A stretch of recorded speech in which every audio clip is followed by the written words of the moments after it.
The year was 1625, a time when the world still held vast uncharted territories, and a journey into the heart of the Middle East was an undertaking of immense peril.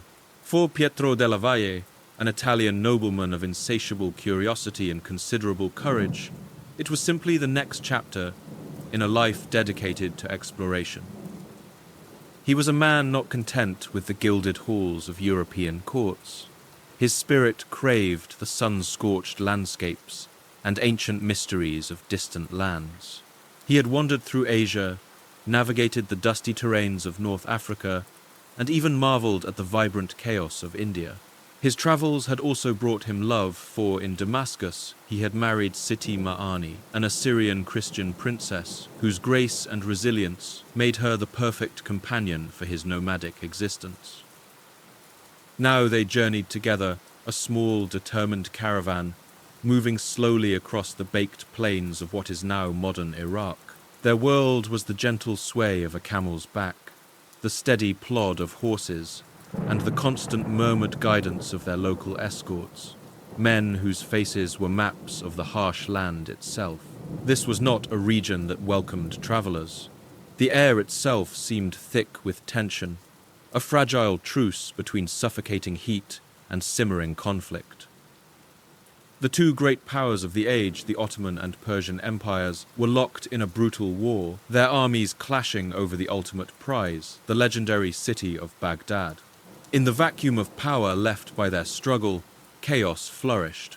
Opportunistic bandits, loyal only to their own survival, haunted the trade routes, viewing any caravan as a potential bounty. And in the shadowed hills and remote wadis lions still roamed their roars, a primal echo in the vast silent nights. These dangers weighed heavily on Della Valle's guides. They were men who understood the subtle language of the desert, a distant dust cloud, a flicker of movement on the horizon, the sudden silence of the birds, all were portents to be read and respected. Their eyes were constantly scanning their hands, never far from the hilts of their weapons, their nerves stretched taut like bowstrings. It was on the 18th of June, under a sky of pale, relentless blue, that their fears took shape. A lookout's sharp cry drew every eye to the far horizon, where a group of tribesmen had materialized from the heat haze, their forms indistinct, but their presence undeniably threatening. A tense, hurried council was held. The guides, their faces grim, decided that confrontation was unthinkable. Their only hope was to disappear, to melt into the landscape, before they were seen. They began a frantic search for cover for some fold in the earth or rocky outcrop that could conceal them. And then they saw it. In the distance, rising from the flat earth, like the bones of some colossal forgotten beast, was the looming mass of enormous ruins. As Della Valle would later meticulously record in his memoirs, their decision was swift. Being deeply suspicious of what he termed Arabian vagrants or vagabonds, they sought greater security, removing themselves a mile further to take up their station under a small hill near the monumental ruins they had observed from afar. For several nights, this ghost city became their sanctuary, while their guides rode out under the cover of darkness to negotiate with a local ruler for safe passage. Della Valle and his wife found themselves suspended in time, marooned in the heart of a dead civilization. During the long, sweltering days, as the Iraqi sun beat down with a ferocity that seemed to bleach the very air of its color, Pietro passed his time by exploring the silent, sprawling complex. He was a scholar by nature, and the sheer scale and antiquity of the place ignited his imagination. With his journey's progress still deferred, he wrote of venturing out in the forenoon to take a more diligent view of the ruins, admitting that what they had once been he could not possibly understand. What he could comprehend, however, was the craftsmanship. The structures had been built with bricks of exceptional quality, and most fascinatingly, the majority was stamped with strange unknown letters, characters that possessed an air of profound and unfathomable age. He noted with a growing sense of wonder that they had been cemented together not with lime, as was the European custom, but with bitumen, a dark, pitch-like substance that still held the bricks in a stubborn, ancient embrace. Della Valle was utterly captivated. The broken fragments of writing that littered the ground seemed to speak to him a silent, indecipherable chorus from a world long vanished. He walked for hours through the labyrinthine remains, his boots crunching on millennia of dust and debris. He carefully copied some of the symbols that appeared again and again, pressed into the fired clay and stone with deliberate precision. Surveying the ruins further, he found pieces of fine black marble, hard and cool to the touch, engraved with the very same letters as the bricks. These, he mused, seemed to be a kind of seal, perhaps an ancient mark of ownership or authority. Amongst the myriad symbols he discovered in that brief sun-drenched interlude, two in particular recurred with an almost mystical frequency. One was the unmistakable shape of a pyramid, and the other resembled a star of 8 points. Pietro della Valle and his wife Siti Ma'ani did not know it then, but they had stumbled upon the ruins of Ur, a city that had once been the vibrant heart of one of mankind's very first civilizations. This was the land of Sumer, the cradle from which so much of the modern world would eventually spring. But their time in this cradle of history was drawing to a close. The delicate negotiations with the local chieftain collapsed, and the guides, their instincts screaming of imminent danger, declared that it was no longer safe to remain. In the dead of night they departed, fleeing their ghostly sanctuary, and melting back into the desert, their escape cloaked by the immense star-filled darkness. Tucked safely within Pietro della Valle's bags were a few of the inscribed clay tablets he had found scattered among the ruins of Ur. These humble earth-caked artifacts would be the first examples ever seen in Europe of a language that had been dead and utterly forgotten for thousands of years. On the long journey home, he must have turned those tablets over and over in his hands, their weight a tangible link to a lost world. He must have gazed at the strange wedge-shaped symbols, wondering who had possessed the skill and ambition to build such enormous mounds of brick and earth, alone and isolated in the middle of a vast desert. What stories did the symbols on those broken pieces of clay long to tell? And if such a magnificent city had once stood there, what monumental force, what terrible cataclysm could possibly have happened to it? To answer the questions that so perplexed Pietro della Valle, we must journey backward in time.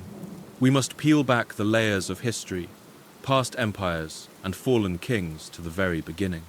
Our story starts not in the ruins of a city, but in the crucible of a landscape far to the north, in the rugged highlands of southeastern Turkey. Here a formidable range of snow-topped limestone peaks thrusts itself more than 3,000 meters into the sky, a jagged barrier rising from the flat plains below. These are the Taurus Mountains. They stand as a great wall against the heavens, so sheer and imposing that the heavy rain clouds drifting inland from the sea find their passage irresistibly blocked. Unable to continue, these clouds gather and pool within the mountain hollows and deep valleys, blessing these hills with an unusually high rate of annual rainfall. In the warmth of spring and summer, the air grows thick with moisture, and violent thunderstorms erupt with primal fury, the crash of thunder echoing off the ancient stones. As a result, this is a landscape profoundly shaped by water. The steep mountain faces are etched with the paths of countless streams and waterfalls, while hidden rivers deep underground have carved into the rock, hollowing out some of the largest and most intricate cave systems in all of Asia. Just as it has sculpted the stone, water has also shaped the beliefs of the region's people. The very name of these mountains, Taurus, is derived from the Latin word for bull. The reason for this is not hard to see, for in temples unearthed all across this mountainous terrain, Archaeologists have discovered terracotta statues of bulls, powerful and stoic. Since ancient times, the people who lived here worshipped a storm god, and they believed rode upon the back of just such a creature. Perhaps because the deep rumbling sound of the thunderstorms reminded them of the thudding of enormous hooves upon the celestial floor. Accompanied by this percussive booming, the heavy spring rains drain into nascent streams, joining with rivers already flowing down from the snowy mountain passes of Armenia. Soon, these small tributaries converge, growing in strength and purpose, until they emerge from the mountains and spill out onto the wide, flat plains beneath, forming two great, majestic watercourses. These rivers run together in near parallel, for almost 2,000 kilometers, a pair of lifelines etched into the arid earth. The vast floodplain they create is the land we today call Iraq. In Arabic, this area is known as Bilad al-Rafidain, the land of the two rivers. In the West, it has been known since antiquity by its Greek name, a simple combination of the words mesos, meaning middle, and potamos, or river, Mesopotamia, the land between the rivers. These two great waterways are the Tigris and the Euphrates. For millennia, they have brought life down into the flat, sun-baked plains of Iraq, and the source of that life comes not from rain or dew, but from the mountains themselves, from the very rocks, lifeless and inert, that form their peaks. Almost all rock is held together by microscopic flecks of two fundamental materials, quartz and feldspar. When the rivers carve their routes through mountain gullies and underground streams, their waters rush over the stone, dissolving the soluble parts, but leaving the tiny resilient crystals of quartz and feldspar untouched. These particles, finer than sand but heavier than dust, are swept along by the current carried southward in a vast glittering cloud. We call this substance silt. It is sometimes known by the more poetic name rock flour, and these tiny specks of eroded mountain can have an enormous impact on the world. Soil with a high silt content holds water exceptionally well, yet it also promotes air circulation around the roots of plants. For this reason, silty soil forms the perfect habitat for most forms of agriculture. The Tigris and the Euphrates transport unimaginable quantities of this rock flour down into the lowlands of Iraq every single year. As a consequence, this flat, expansive stretch of otherwise arid desert has become one of the most exceptionally fertile regions on the planet. For the history of this land, and indeed for the history of all humanity, these tiny, glittering particles would prove to be immensely, immeasurably significant. Other than its remarkably rich clay soil, the desert plains of southern Iraq present a landscape that is profoundly, almost aggressively inhospitable. In fact, it is perhaps the very last place on Earth you might expect one of humanity's first great civilizations to arise. For one thing, the climate is a study in extremes, both searingly hot and punishingly dry. Summer temperatures can soar to over 52 degrees Celsius, a staggering 126 degrees Fahrenheit, a heat so intense it seems to warp the very air. Rainfall, especially during these brutal summer months, is a rare and fleeting gift. This scarcity of water, coupled with the strong, persistent winds that blow across the open plains, means that the soil is often arid and windswept, prone to turning to choking dust. And while the seasonal flooding of the two great rivers does indeed bring life-giving water and silt to the earth, these floods are also dangerously unpredictable. In Egypt, the River Nile flows directly from the Great Lakes of Africa, which act as a massive stabilizing reservoir, regulating its flow and ensuring a relatively consistent annual inundation. The Tigris and the Euphrates, however, have no such regulator. Their volume depends entirely on the amount of rain and snowmelt that occurs in the distant mountains of Turkey, Armenia, and Kurdistan, a quantity that varies dramatically from one year to the next. Years of crippling drought where the rivers shrink to sluggish streams can often be followed by years of catastrophic floods, where a violent, churning deluge sweeps across the plains, destroying everything in its path. Then, in the winter, the entire plain can be covered with a thick, impassable layer of cold, sticky mud. The region of southern Iraq is also notably poor in almost all other natural resources. The land is essentially nothing but a vast floodplain, an endless expanse of clay and silt. There are no metals to be mined here, virtually no stone to be quarried, and no great forests to provide timber for building. Because of this daunting combination of challenges, it took early humans a very long time to make their way into this hostile environment. Far back in prehistory, archaic humans, like Homo erectus, vied for survival, but they did so in the upper reaches of the rivers in the foothills, where game was more plentiful and the climate less severe.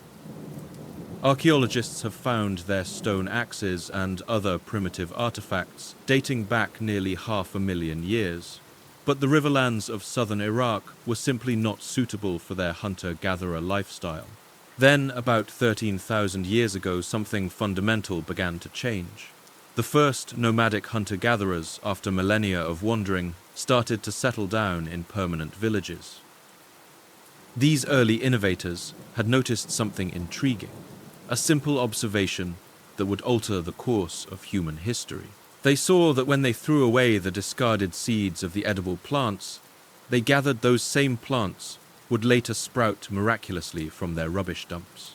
This gave them an idea, a concept of staggering power and potential. They realized that if you deliberately buried plant seeds in the earth, if you fed them with water and protected them from pests, more of the same plants would grow. These were some of the world's first farmers. And once they found a good fertile patch of land, they understandably had little desire to move on. They soon began to build permanent houses nearby and storehouses to keep their harvested food safe through the lean winter months. They banded together into larger communities, not only to divide the immense labor of farming, but also to protect their precious grain should anyone else try to take it. They learned to take the ubiquitous clay from the ground, shape it into pots, and fire it to hardness. For a long time, however, they were still limited to areas where the rains were plentiful, to the mountains and the foothills of the Fertile Crescent. But starting around the year 6500 BC, these human settlements began to spread. Century by century, millennium by millennium, they slowly, cautiously worked their way down the courses of the two great rivers, inching their way into the seemingly inhospitable land of southern Iraq. Who these people were, what language they spoke, and what they called themselves, we have absolutely no idea. Today we call this formative stretch of several thousand years the Ubaid period, named quite arbitrarily after the modern archaeological site where their first artifacts were unearthed. And as these Ubaid people moved down the rivers, they would make the discoveries that would finally unlock the land's incredible potential. As the Ubaid people pushed further down the great rivers and into the vast, flat expanse of southern Iraq, they began to notice things, patterns in the landscape that held the keys to their survival and ultimately their prosperity. They observed that the date palm, a tree of remarkable resilience, grew in certain areas along the river. Its fronds offered not just shade, but a rich and delicious source of calories in its fruit. Here was a food source that was reliable, abundant, and required far less toil than the grains they were accustomed to. They soon found out that these palms too could be cultivated, their seeds planted in deliberate orchards that would over time transform stretches of the arid riverbank into life-sustaining groves. They also noticed that the dense canopy of these palms created a unique microclimate beneath them, a haven of dappled shade, protected from the worst of the harsh Iraqi sun. This observation led to another crucial innovation. They found that this protective shade allowed them to grow other, more fragile plants that would otherwise wither and die in the open heat. And so, a new and more complex form of agriculture was born. But their most critical discovery, the one that would truly remake the world, was a simple yet profound realization. They did not have to grow their plants only on the immediate banks of the river. With a measure of hard work, a shared vision, and an understanding of the simple physics of water, they could dig channels to divert the life-giving flow inland.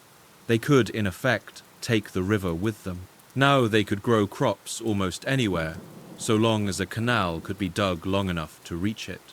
This was the dawn of irrigation, a technology that turned humanity from passive recipients of nature's bounty into active shapers of their own environment. The people of this region would soon become masters of this art, their engineering skills growing with each passing generation. When managed properly in this manner, the landscape became immensely, almost miraculously productive. The dusty salt flats and marshy swamps were slowly transformed into a green patchwork of intensely cultivated farmland. In their vast open fields, the people here grew wheat, millet, and sesame.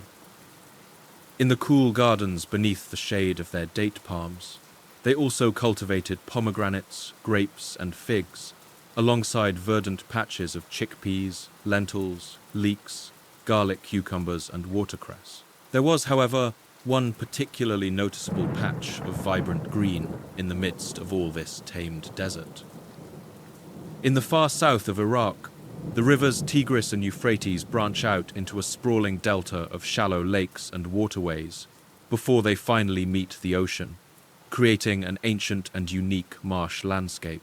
Here, dense thickets of reeds grow so tall and thick that you cannot see over their tops, a rustling green jungle populated with water, buffalo, wild boar, and countless species of marshland birds. Since ancient times, the people who lived here adapted to this environment with stunning ingenuity. They built their houses entirely out of reeds, learning to bind them together into incredibly strong beams, some up to a meter thick. From these beams they constructed large, airy, vaulted houses made of nothing but the reeds that grew all around them. It was in this watery, reedy southern landscape, a place of immense fertility and unique challenges, that the very greatest of Mesopotamia's cities would eventually rise. And just as this land was defined by its two great rivers, its future would be shaped by the two great peoples who came to populate it. These were the people of Sumer and the people of Akkad. Over the long course of their shared history, the Sumerians and the Akkadians would grow together in a relationship so symbiotic, so deeply intertwined, that it is now impossible to tell the story of one without also telling the story of the content. We know a decent amount about the Akkadian people, who largely settled in the northern parts of the plain. They spoke a language from the Semitic family, a vast and ancient linguistic tree whose branches would later include the Aramaic of the Bible and eventually Hebrew and Arabic. Their language seems to have been indigenous to the region, a tongue that grew from the soil itself, sharing grammar, sounds, and words with many of the other languages that surrounded it. It was a familiar sound in a familiar landscape. The Sumerian people, by contrast, are a profound and captivating mystery. In fact, they are such an enigma that for over a century they have caused archaeologists and linguists to refer to what is simply called the Sumerian problem. The heart of this problem lies in their language. Sumerian is what we call a language isolate. That is, it has absolutely no demonstrable relation to any of the languages around it, nor to any other known language in the history of the world. It is a linguistic island, a family of one. It was so utterly alien to the region that the first modern scholars who discovered its texts simply couldn't believe it was a real functioning language at all. They speculated that it must have been a kind of secret code, an artificial jargon used by priests to communicate in secret. This astonishing uniqueness, this profound otherness, has led many historians to ask a fundamental question. Did the Sumerians arrive in southern Iraq from somewhere else entirely? There are compelling clues that suggest they might have. The heartland of Sumerian culture was centered on the seacoast of Iraq's far south, along the shores of the Persian Gulf, which has led some to suggest that they may have arrived by boat, a seafaring people bringing their strange tongue and advanced culture with them. Some tantalizing backing for this theory may come from the writings of the Roman historian Flavius Josephus, who in the 1st century AD wrote down a Babylonian legend that he had heard. It relates the story of a strange amphibious being, a half-man, half-fish, called Oannes, who one day walked out of the sea and taught the primitive people of Mesopotamia the secrets of culture. He brought them, the legend says, the knowledge of letters of the sciences and of all kinds of sophisticated techniques. He taught them how to found cities, how to build temples, how to create laws and measure plots of land. He revealed to them the secrets of working the land and gathering fruits. After teaching mankind all of these foundational arts of civilization, Oannes then turned, walked back into the shimmering waves, and swam away. It is entirely possible that in this fantastical myth, ancient storytellers preserved some distant, fragmented memory of the arrival of the Sumerians, a people who landed on their shores by boat, bringing with them a culture so advanced it seemed like a gift from the gods or from the sea itself. More evidence for this migration theory seems to come from the very words the Sumerians used for their professions. For the more common jobs, the ones that involved manual labor like farming or herding, the Sumerians used old pre-Sumerian words, perhaps borrowed from the people who were already there. Meanwhile, it seems they brought new words with them to describe the more sophisticated and urban occupations that defined their society. For instance, the words for a scribe, for a metal worker, for a priest, and for a winemaker are all distinctly, uniquely Sumerian. Others, however, have proposed a different, even more interesting theory, one that seems to solve some of these contradictions, and which, although it sounds a little far-fetched, is certainly worth exploring. And the clue to this second great theory comes once again from mythology. The Sumerian version of their own history was utterly dominated by a single devastating event, an apocalypse of such profound proportions that its memory was etched into the very soul of their culture. And, if you were brought up reading the stories of the Bible, you may find it hauntingly familiar.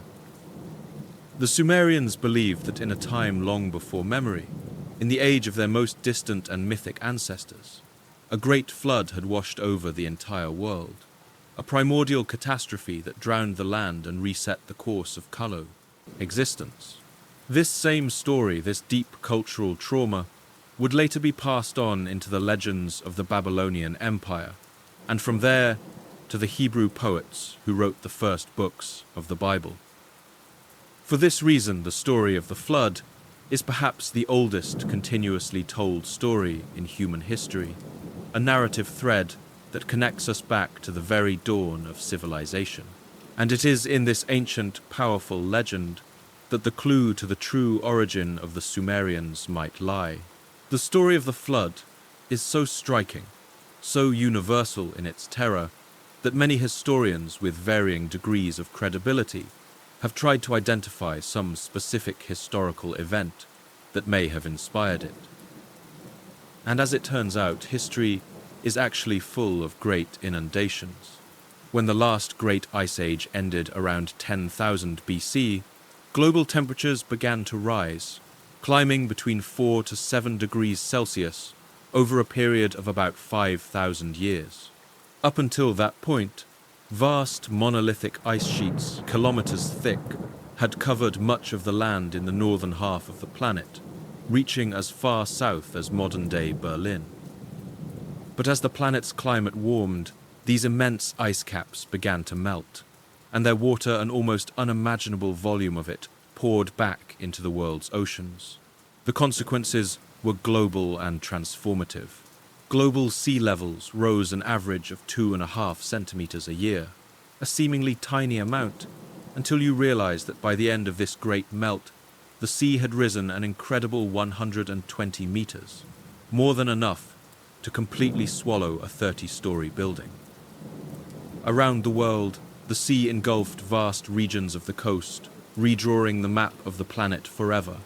The land bridge that had once connected Russia and Alaska was submerged, separating Asia and the Americas for good.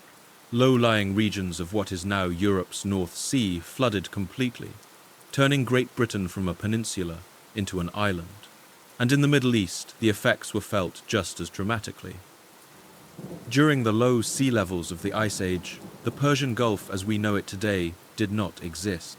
Instead, the Tigris and the Euphrates had flowed for a further 600 kilometers, joining into a single grand river that meandered along a stretch of low-lying fertile valley wedged between what is now Iran and Saudi Arabia. This lost river system would have finally met the Indian Ocean somewhere around the region of modern Dubai. If you can picture a map of this area in your mind, imagine that entire body of water as a lush, green and habitable land. Some historians have compellingly argued that Neolithic humans, the first farmers, may well have made their home in this fertile valley, having journeyed down from the mountains of Iran to settle its gentle plains. But as the glaciers melted, the sea began its slow, inexorable advance. At first, the rising waters would have been barely perceptible, a subtle encroachment on the fringes of their world. But over the next 5,000 years, the pace quickened. The coastline would have moved inland at an average rate of 120 meters a year. To put that in perspective, that's over a kilometer every decade, or about a meter every 3 days. For any humans living in this low-lying region at the time, this relentless advance must have been utterly terrifying. The world of their ancestors, the land their people had known for generations, was being systematically drowned. The subsequent centuries would have witnessed a great exodus, these people driven ever northward by the encroaching waves, a tide that swallowed whole forests, villages, and sacred burial grounds. They would have been pressed into ever denser populations forced to adapt as they went, a roving band of refugees who were never able to settle anywhere for long before the sea made its next inexorable advance. This desperate, multi-generational flight would have continued until finally the planet's temperature stabilized and the seacoast reached its farthest point, right around the year 5000 BC.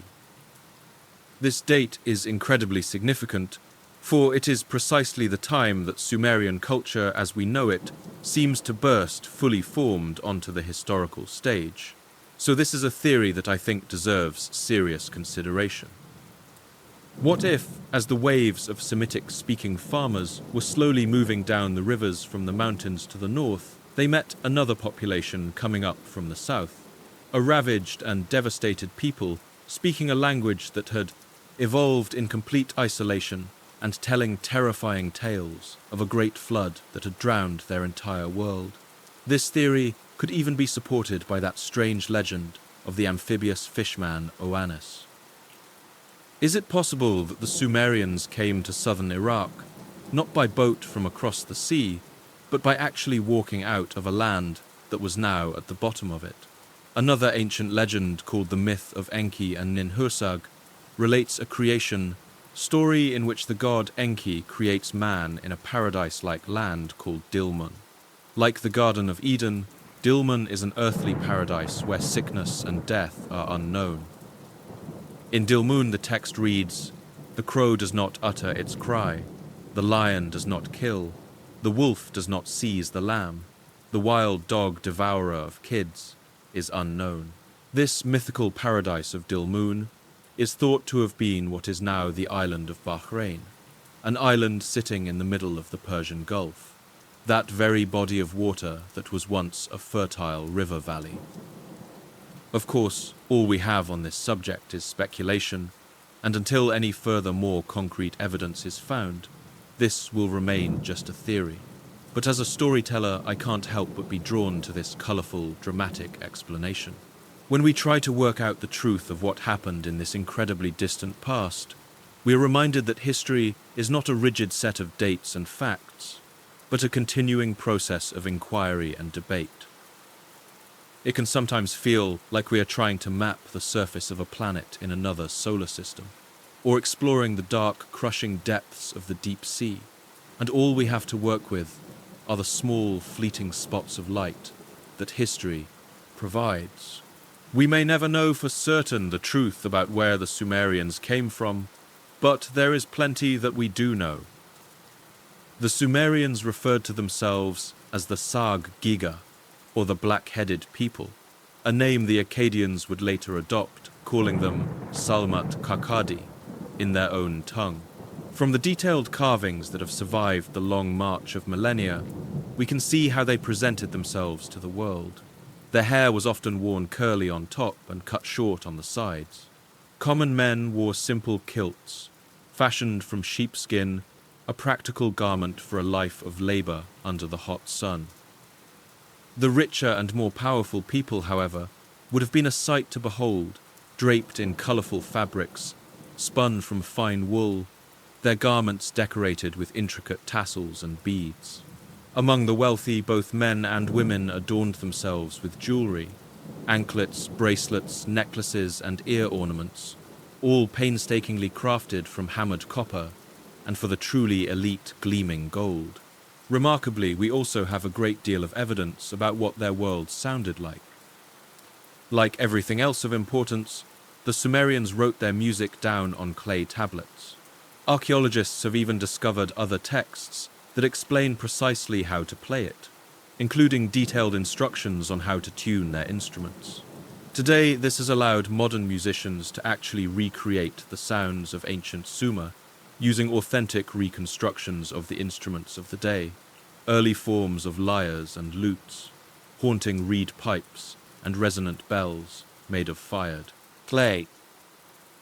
And so now, across a chasm of 5,000 years, we are able to hear the very sounds, the very melodies that once played in the temples and courtyards of cities like Eridu, and Uruk.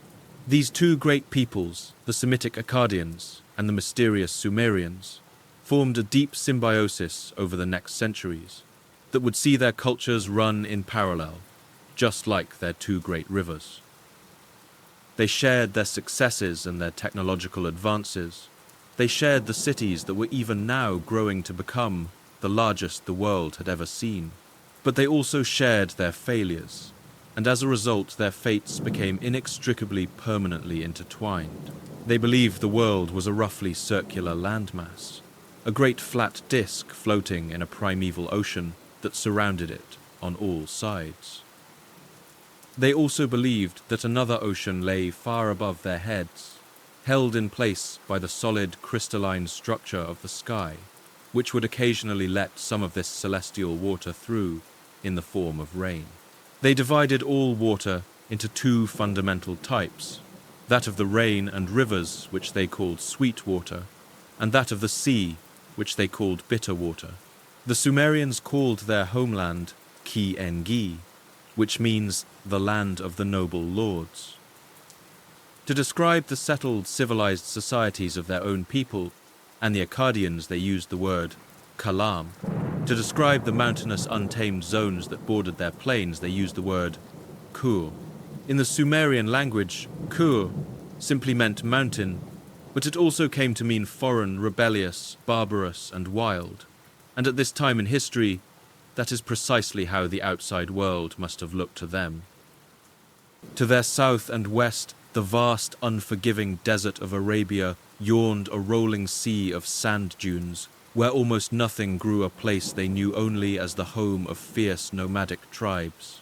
To the north, the rocky Taurus mountains of Turkey and Kurdistan hemmed them in a land full of hardy, independent mountain people. The Zagros mountains of Iran formed the jagged edge of their world to the east.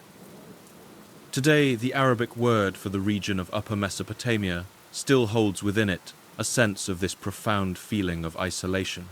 They call it Al Jazeera, which simply means the island. Despite the considerable challenges of their landscape, the Sumerians not only survived, they flourished. Their ingenuity was born from necessity. Lacking stone to build with, they instead learned to make durable bricks from the river mud. Mixing it with straw, gravel, and shards of broken pottery for temper, and then baking them hard in the sun or firing them in kilns. From this humble clay, they made everything, from pots and plates to the sickles they used for harvesting grain, and even the tablets on which they would eventually write. They had no great forests of timber, so instead they harvested vast quantities of reeds from the marshes, tying them together into thick, strong bundles, and plaiting them into mats, baskets, and even boats. The Sumerians either invented or were among the first to adopt a stunning array of technologies that would forever change the human story. The pottery wheel allowing for the mass production of ceramics, the wagon wheel revolutionizing transport, the plough transforming agriculture, and the sailboat opening up the rivers and seas to trade. Their buildings were not simple huts. They utilized complex architectural forms like arches and domes, structures that demonstrated a sophisticated understanding of physics and engineering. They worked out how to smelt and cast metals such as copper and later bronze, creating tools and weapons of a strength and sharpness never before seen. The Sumerians were also avid and gifted mathematicians. They developed complex systems of metrology for measurement, as well as elegant methods for dividing, multiplying, and calculating angles. They even wrote down the world's first ever multiplication tables on clay tablets, a tool for students and scribes that would remain unchanged for millennia. We actually use Sumerian mathematics every single day of our modern lives. It was the Sumerians who first divided time into the minutes and seconds we still use. Their number system was based not on 10 as ours is, but on 60, a sexagesimal system. That is the reason we have 60 seconds in a minute and 60 minutes in an hour. The reason for using 60 as the base of a number system is actually quite simple, and it is rooted in the very design of our own bodies. If you hold your hand out in front of you right now, you'll notice that each of your 4 fingers is divided into 3 distinct segments. It is thought that ancient people would use the thumb of one hand to tap each segment of the other 4 fingers, counting up to 12. Each time they reached 12, they would raise one finger on their other hand. When you had 5 fingers raised on that second hand, you had counted 5 sets of 12. You had reached 60, and you had to start again. The fact that there were conveniently 12 cycles of the moon in each year would have only confirmed for the Sumerians that this was the natural number system, the one intended by the gods. The 360 degrees we still use in angle measurement is another enduring relic of this ancient system. Fueled by this spark of ingenuity, Sumerian society grew at a slow but steady pace. They dug vast, intricate networks of irrigation canals that extended the agricultural zone far out from the riverbanks, and which also allowed them to transport goods efficiently in shallow draft canal boats. They built dams to regulate the flow of the rivers, ensuring that the powerful spring floods came in a more controlled and predictable way. In fact, the Sumerian language has a vast and highly specific array of words to describe the different kinds of canals, reservoirs, dams, and lock gates required to precisely control their water supply. Gradually, the landscape of southern Iraq was transformed from dusty salt flats and unproductive swamps to a verdant, fertile patchwork of intensively managed farmland. Many historians have argued that it was precisely the digging of these canals and watercourses, this monumental effort to tame the land, that originally led to the great social organization we see emerging during the Sumerian period. These extensive and intricate systems of water management required careful long-term planning. They necessitated a high degree of engineering expertise and sophisticated mathematical calculations. Large teams of workers needed to be organized, housed, and paid for their labor, usually in rations of food and beer. Foremen and overseers needed to be appointed to manage these projects, and a system of record-keeping was required to track it all. All of this led step by step to the creation of an early form of bureaucracy, which in turn gave rise to the world's first true states. In the 1932nd, the historian Arnold Toynbee famously argued that it was just these kinds of environmental challenges in southern Iraq that created the perfect conditions in which civilization could be born.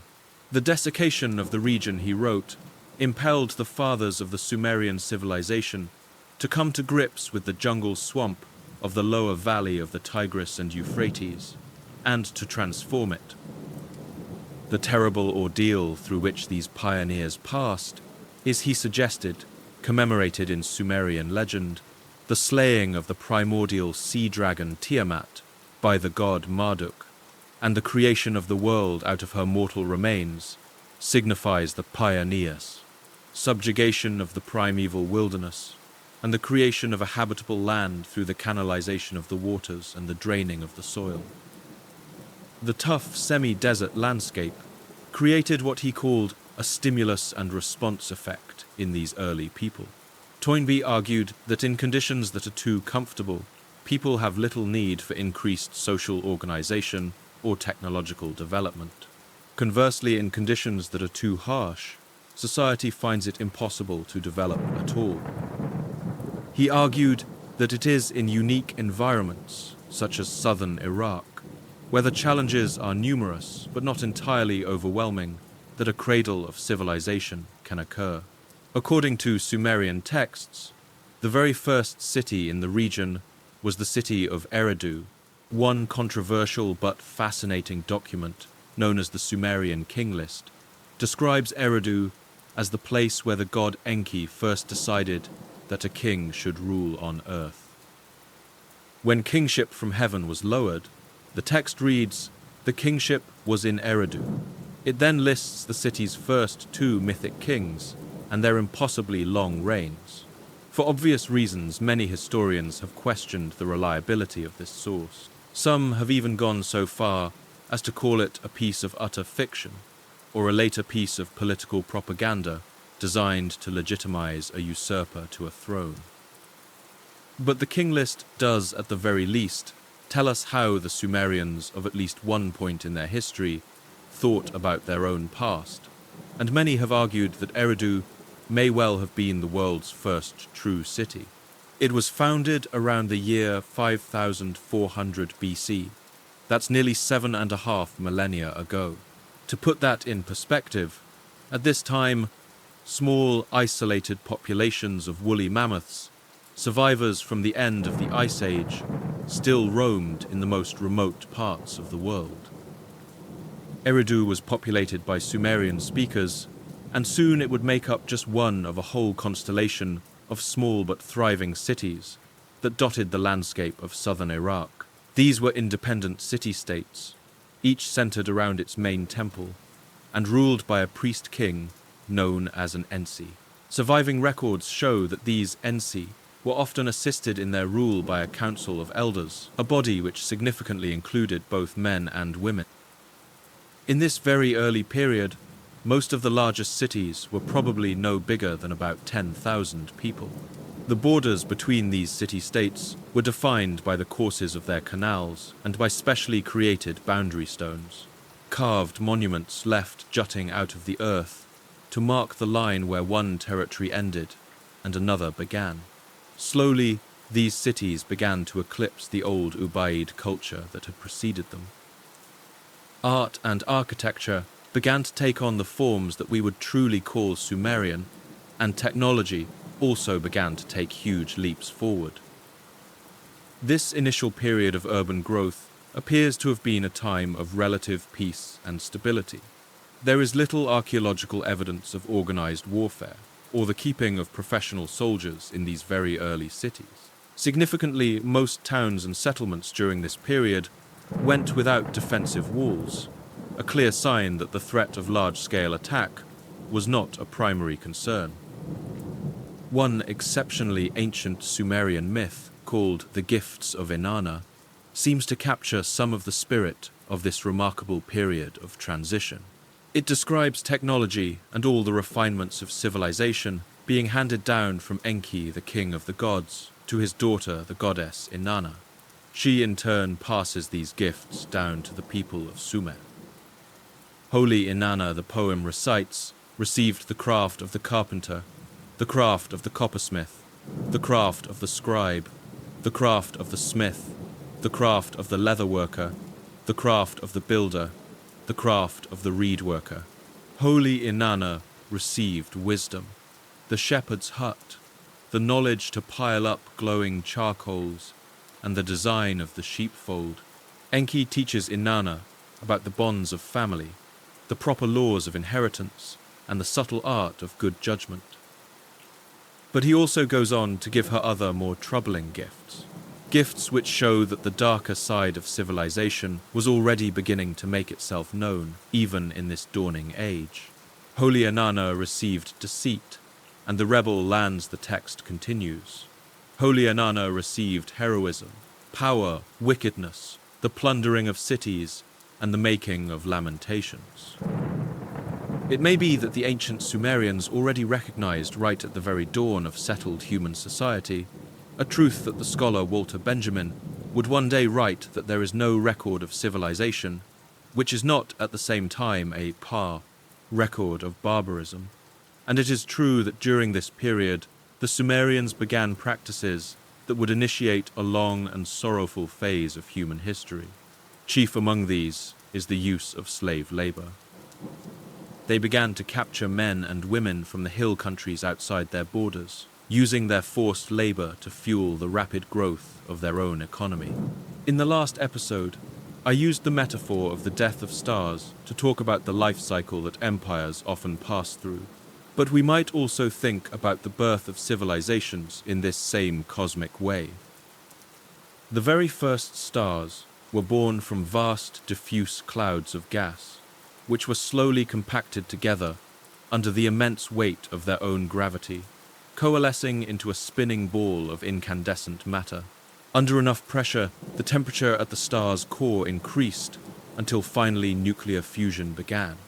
The first stars burst into brilliant light.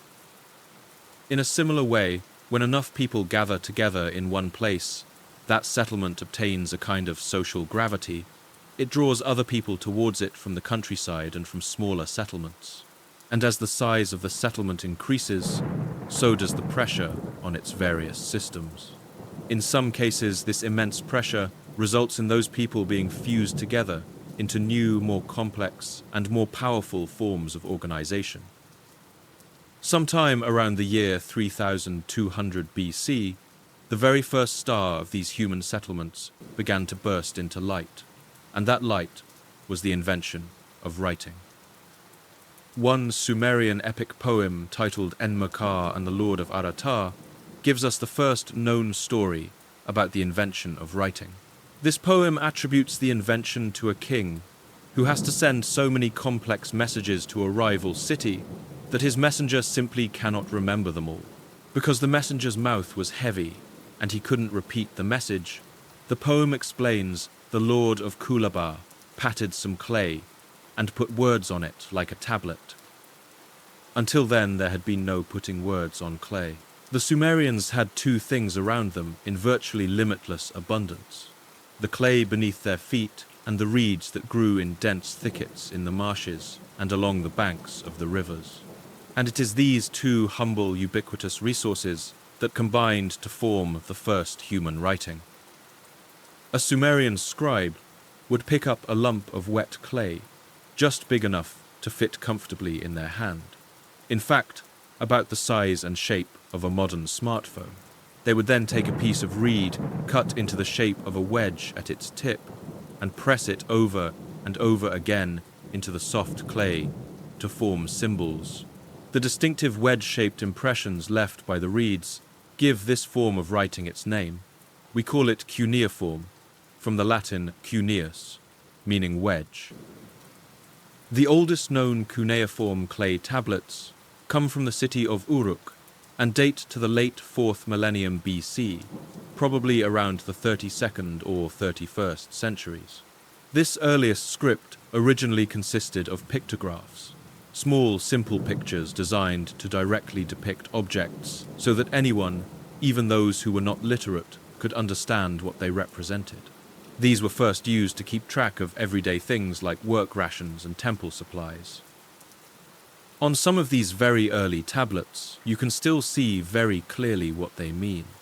A pictograph of a bowl of food is depicted with an eating mouth next to 6 circular impressions, and a sheaf of wheat is shown next to 5. This indicates that a worker could exchange this clay tablet for 6 bowls of food and 5 sheaves of wheat. A scribe would have had to work incredibly fast, copying hundreds of such documents throughout their day. Slowly, this pressure for speed and efficiency meant that the signs had to become simpler and more abstract. Before long, they no longer looked like the objects they originally described. After the year 3000 BC, the number of distinct symbols used was reduced from around 1500 to about 600. Then someone else had the revolutionary idea that each symbol could stand not for a whole idea, but for a certain sound.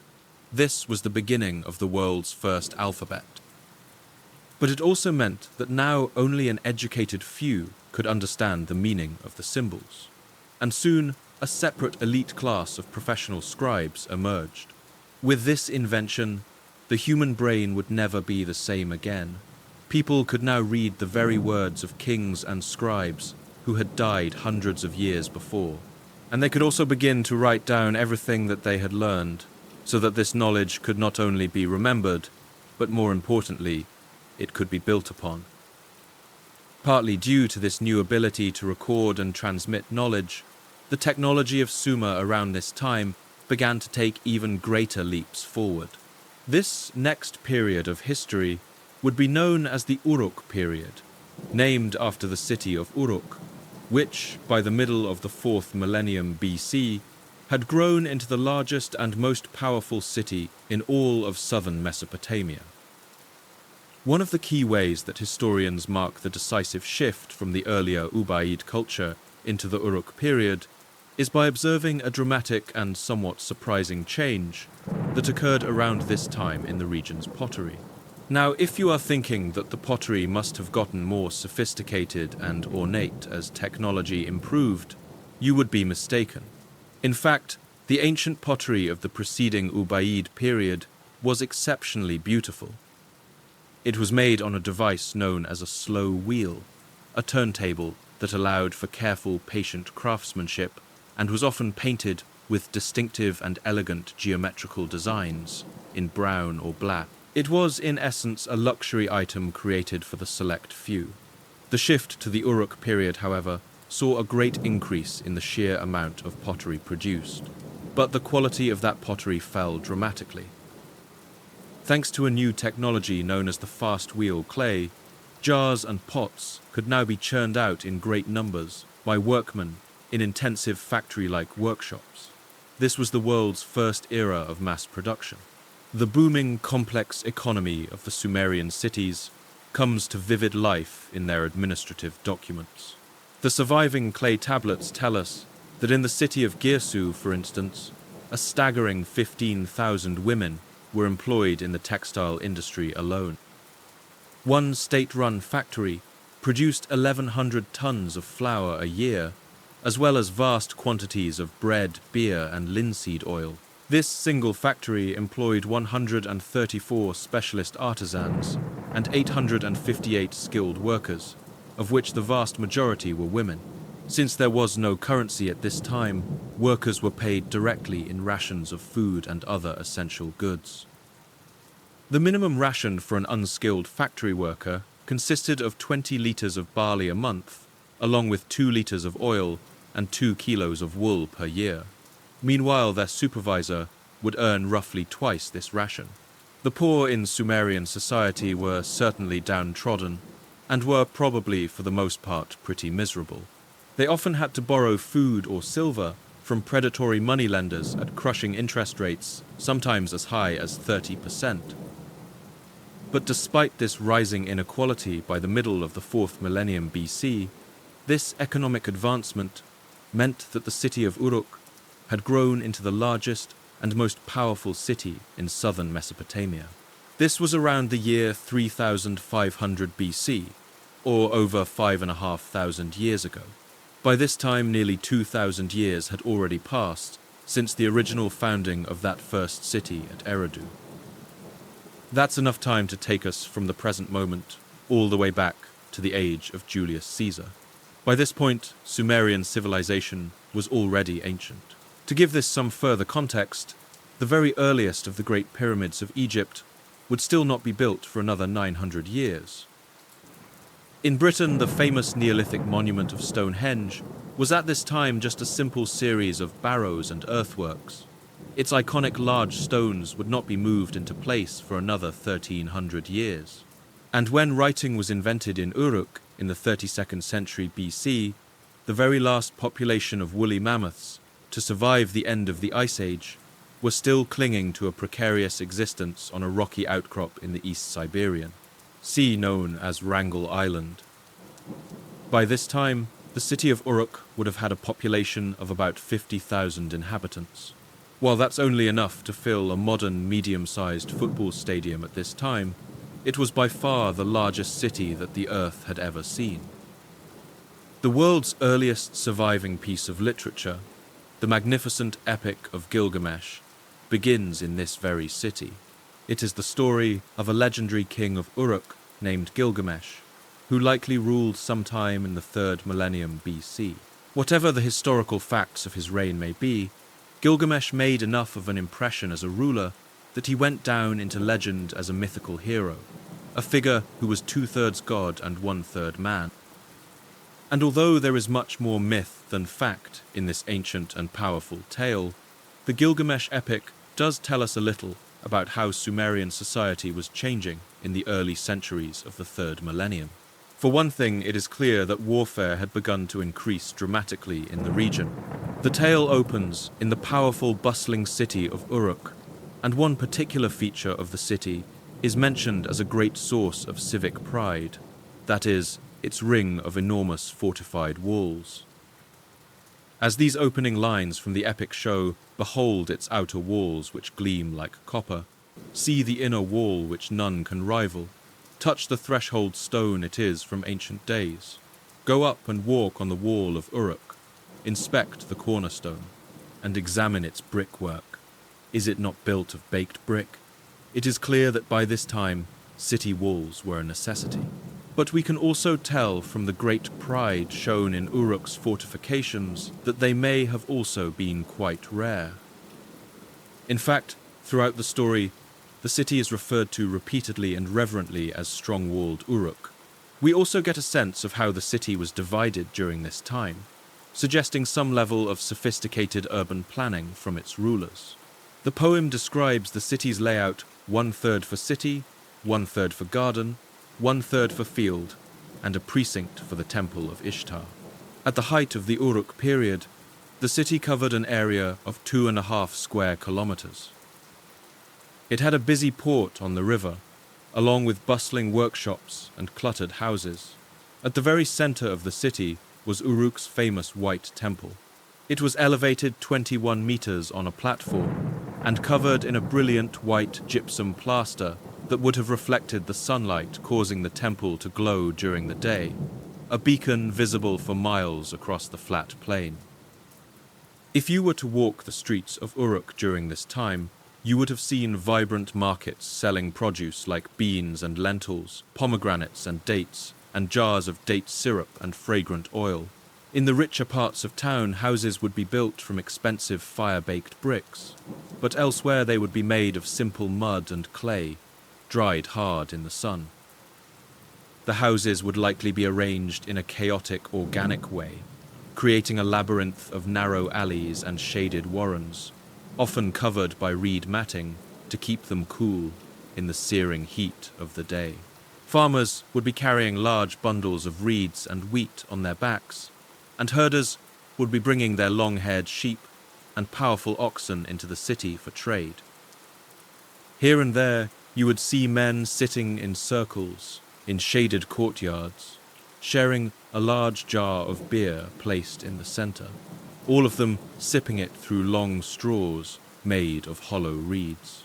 While the Sumerians did import some wines from the northern regions, it was beer that they truly loved most of all. They had over 30 different varieties, with names like white, dark cloudy, and sweetened with honey. Some of their beer was even flavored with herbs.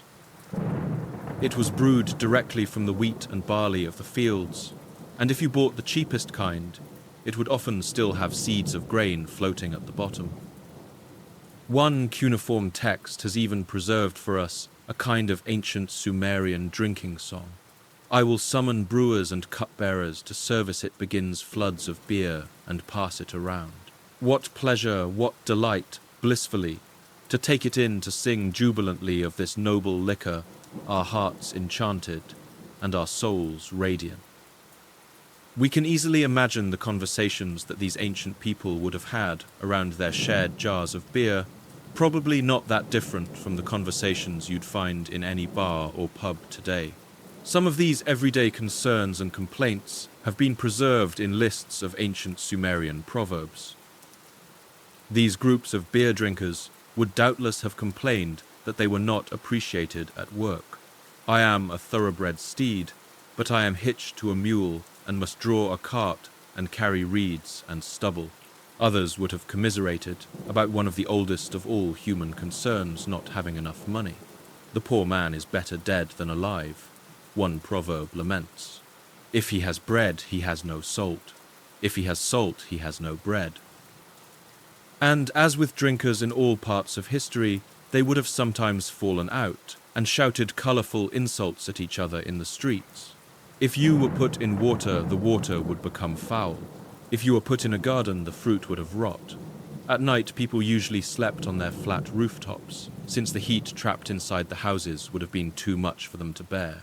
The city would have been a pungent, overwhelming mixture of smells. Pottery kilns and brickworks would have belched smoke throughout the day. There were no drainage systems in the roads, and people would have simply thrown their waste out into the street. Inside the houses, people laid down successive layers of clay, crushed gypsum dust and reed mats to create a soft, carpet-like effect. From the epicenter of this great, teeming metropolis, the Uruk civilization sent out cultural and economic ripples across the ancient world, and eventually a number of similarly great cities rose up around it. But as the 4th millennium drew to a close, another powerful Sumerian city was rising in prominence, and soon it would take Uruk's place as the new center of Sumerian culture. It would flourish into realms of untold wealth, and push the boundaries of what humanity thought possible in the realms of art and architecture. This is the city whose silent ruins we opened this episode with, and the name of that city was Ur.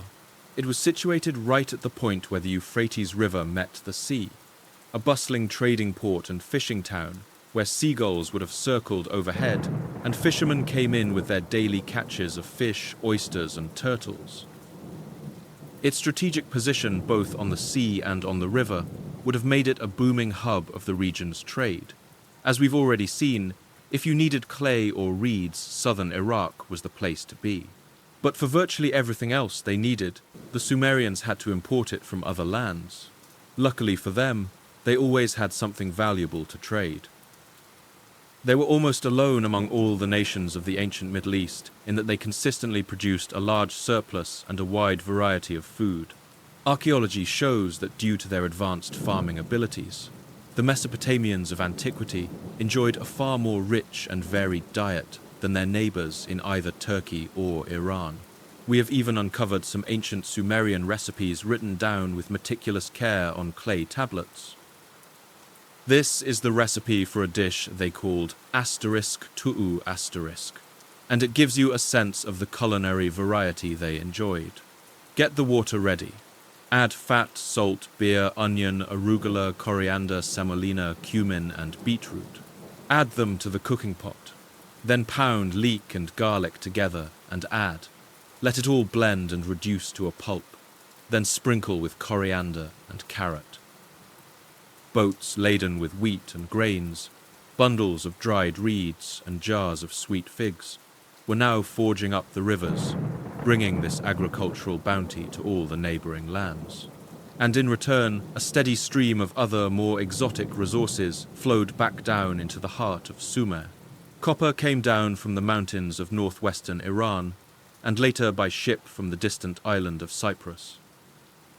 Tin, the crucial ingredient for making bronze, traveled through the long and treacherous mountain, passes all the way from Afghanistan, as it would throughout the later Bronze Age. Silver came down the Euphrates on barges from Turkey's Taurus Mountains, while gold came overland from Egypt and by ship from as far away as India. Ordinary wood for everyday building could be chopped in the Zagros Mountains of Iran to the east. But for finer constructions for the palaces of kings and the ornate gates of the city, only the prized fragrant wood of the cedar tree would do. This was brought by ship all the way from Lebanon, where it grew in majestic groves among the high mountain passes. In fact, one famous episode in the Epic of Gilgamesh relates the king's heroic quest to slay a monster in the mountains of Lebanon and steal this beautiful sacred wood from its forests. The ancient Sumerians traded in what we would now consider a truly globalized way. From their tiny coast on the Persian Gulf, their sturdy reed-built ships sailed out to trading ports in what are now modern Bahrain and Oman, and from there they sailed along the coast to trade with another of the world's most ancient and mysterious cultures, the people we know today as the Indus Valley Civilization. From there, the Sumerians got all kinds of exotic spices and precious gemstones, like the fiery orange carnelian, as well as the brilliant blue lapis lazuli that the Sumerians adored. They used this stone, the color of the deepest sea, to make intricate jewelry and protective amulets, inlays in elaborate gaming boards, decorative elements on musical instruments, and sculptures of astonishing, breathtaking beauty. All of this immense trade would have passed through the port of Ur, swelling the city to a level of wealth that likely no other human habitation on Earth had ever before achieved. Grave goods, uncovered in the royal tombs of Ur, show not only the incredible, almost unimaginable wealth of its rulers, but also a magnificent level of craftsmanship that suggests a large, advanced, and highly specialized community of Ur artists. One such artifact found in a royal tomb has given us an incredible detailed insight into the lives and manners of the ancient Sumerians. It is an ornate decorative piece of furniture, a small wooden box inlaid with a stunning mosaic of shell, red limestone and lapis lazuli. Its images show detailed scenes from everyday Sumerian life around 4,600 years ago. Today, it is called the Standard of Ur. On one side, the artifact shows vivid images of the Sumerians at war, chariots pulled by stocky donkeys, soldiers wearing leather capes and copper helmets, and men carrying long spears and heavy axes. On the other side, it depicts the Sumerians at peace. Farmers and herders are shown working in the fields on one level, and above them scribes with their shaved heads sit attentively at their desks. At this time, urbanism in the Sumerian world was reaching its absolute peak. By the end of the third millennium, a majority of the region's entire population would live in cities. And in this newly urbanized world, the economic and cultural power of Ur remained king. Over the next few centuries, Ur's power expanded and contracted its influence, waxing and waning with the shifting political tides. At one point, some of its kings wrote inscriptions, calling themselves both the King of Ur and the King of Kish, another powerful city that lay nearby. This suggests that Ur may have subdued some of its neighbors under its direct political control, creating a small regional empire. But by the middle of the third millennium BC, it seems the influence of Ur began to wane. A new, more aggressive age was dawning, a militarized age when the soft power of trade and diplomacy seems to have no longer been enough to guarantee supremacy. In this new era of violence, one city, Lagash, truly came into its own. Lagash was at its heart a slaving city. It had grown rich and powerful by raiding the villages in the hills that bordered Sumer, kidnapping their people and selling them into bondage across the region. Sometime around the year 2500 BC, Lagash fell out with its neighbor, a city called Umma. The dispute seems to have been over a stretch of fertile farmland that lay along the river between their two territories, and it caused the two cities to go to war. One carved stone monument from this time, known as a stele, captures something of the brutal, uncompromising spirit of this age. It is known today as the stele of the vultures. The upper part of the stone is in a way normal enough for the period. It shows the king of Lagash, a man named Eannatum, leading his soldiers into battle. They wear leather helmets and protective skirts made of reeds, and they march forward shouldering their long spears. These spears would have likely been topped with heavy blades of copper or bronze and would have flashed red in the sun as they advanced. The king is riding ahead of them in an early four-wheeled chariot, wearing an animal skin slung across his chest, with a spear and a container of javelins beside him. When the armies met, the stele shows King Eannatum of Lagash dismounting from his chariot and proceeding to lead his men on foot. They advance in a phalanx, a tight, disciplined square of men with broad shields protecting their front, a bristling porcupine of short spears jutting out ahead. The fighting was bitter and bloody. The inscription tells us that Eannatum himself was struck in the eye by an arrow, but he lived on to see his army to a decisive victory. As the inscription on the stele proudly records Eannatum struck at Umma, the bodies were soon 3,600 in number. I, Eannatum, like a fierce storm wind, I unleashed the tempest. As the defeated soldiers of Umma tried to flee the bloody battlefield, the stele shows the victorious soldiers of Lagash mercilessly cutting them down and trampling them beneath their feet. There is something to this carving that to me embodies a fundamental change in the spirit of Sumerian warfare. It's a particular kind of cruelty, a nastiness that seems to revel in the suffering of your enemies. And this is shown most clearly and most horrifically in the part of the carving that gives the stele its name. These are the vultures, circling overhead, carrying the severed heads of the soldiers of Umma in their beaks, picking callously at their tongues and eyes. It clearly depicts a kind of massacre perpetrated by the city of Lagash, and it does so not with regret, but with a terrifying, triumphant relish. Due to military victories of this kind, the ruthless slaving city of Lagash went on to conquer much of southern Mesopotamia. In doing so, Lagash established what some historians have called the first true empire in the world. But its rule was destined to be short-lived. In these ancient times, successfully administrating even a single city was a difficult and complex task. The empire of Lagash, despite its overwhelming military success, was soon critically overstretched. To make matters worse, King Eannatum seems to have ruled through what amounts to a brutal campaign of terror.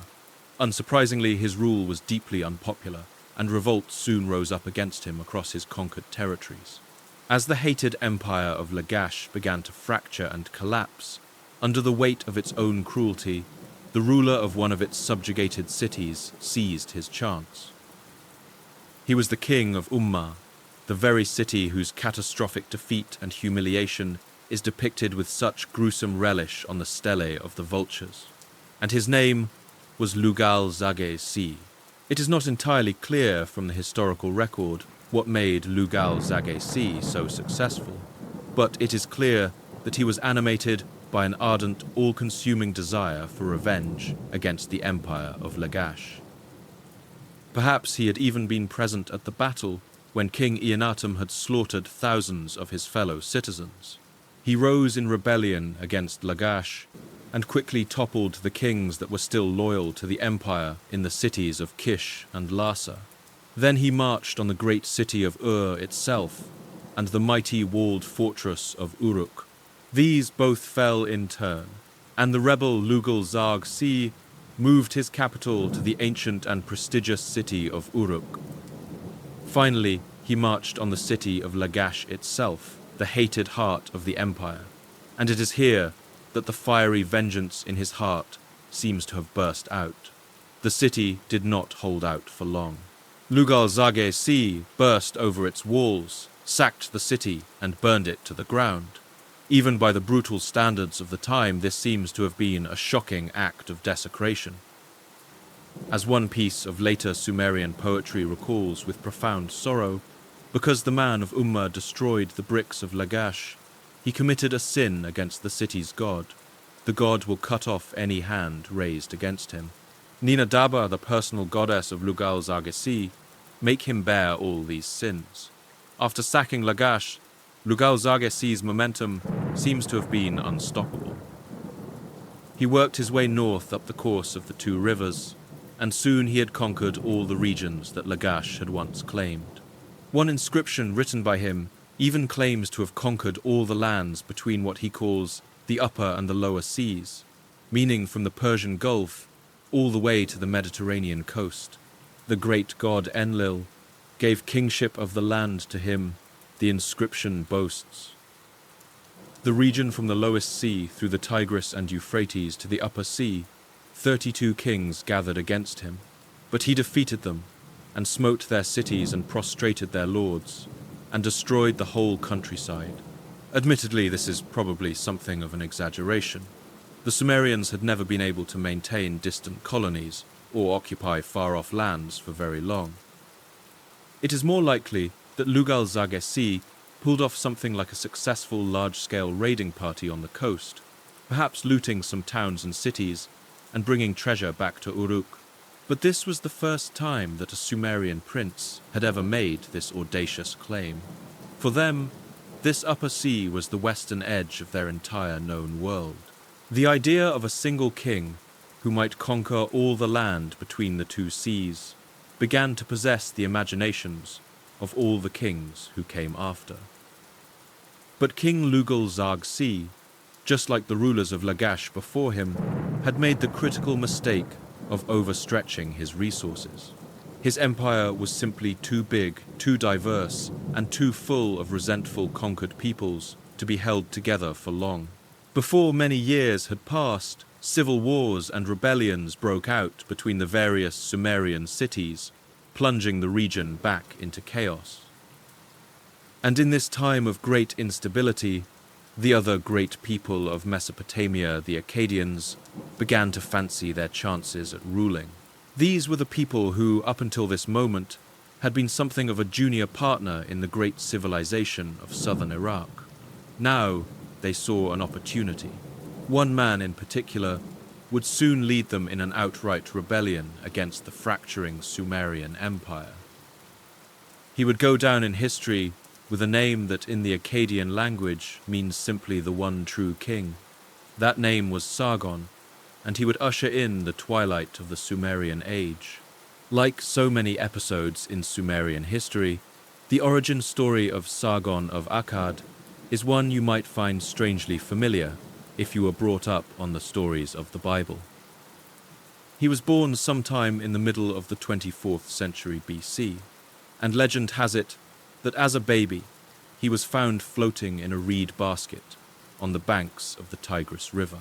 He was discovered by a gardener who worked in the palace in the city of Kish, and this humble man brought him up as his own son.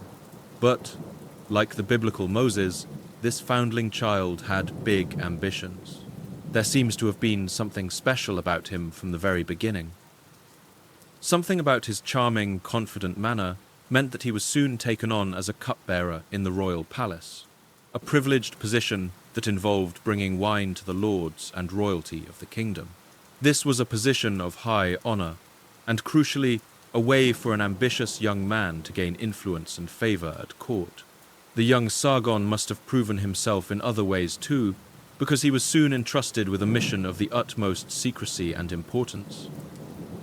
At this time, the city of Kish was still part of Lugal-Zage-Si's Sumerian empire, which still nominally stretched over all the lands between the two seas.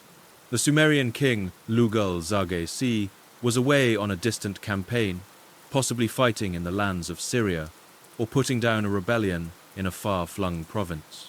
The young Sargon was given a small band of fighting men and told to travel to the city of Uruk, where Lugal-Zarghesi kept his royal court.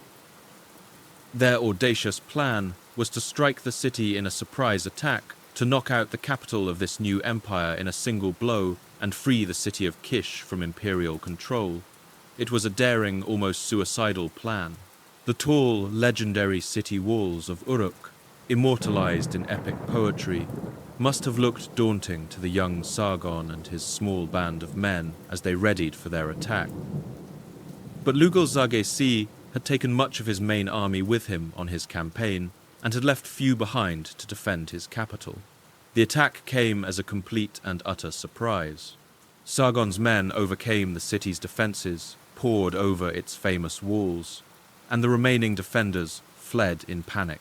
Sargon captured the city, and before any reinforcements could arrive, he broke down several large sections of those iconic city walls.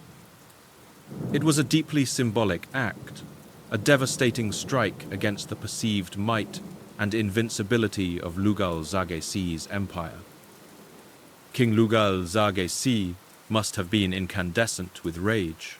The news would have traveled like a desert fire, a whispered rumor, carried by frantic messengers growing with every league, until it reached the king on his distant campaign. We can imagine the scene, the royal tent, the maps spread out on a table, the confident discussion of strategy and conquest, suddenly shattered by the arrival of a dust-caked, breathless rider. The message itself would have been almost unbelievable. Uruk, the heart of his empire, the sacred and strong-walled city, had fallen, not to a rival king, not to a foreign army, but to an upstart from Kish, a cupbearer, an Akkadian of no noble birth. And its walls, the city's pride and the symbol of its power, had been breached and broken. The humiliation would have been absolute, a personal and political wound of the deepest kind. He would have immediately abandoned his war-making in the West, his grand ambitions of an empire stretching to the Mediterranean forgotten in a heartbeat. The entire vast war machine of the Sumerian Empire would have swung around its focus, now singular and absolute, to march back home and crush this insolent rebellion, to erase the name of Sargon from the earth. The call went out to all his subject kings. As the inscriptions later record, as many as 50 kings may have marched under his banner. From the marshlands of the south to the fertile plains of the north, the lords of Sumer gathered their forces. It would have been a sight of terrifying splendor, the full and awesome might of the empire on the move. Their task in their minds was simple enough to crush the impertinent forces of one small, rebellious city-state.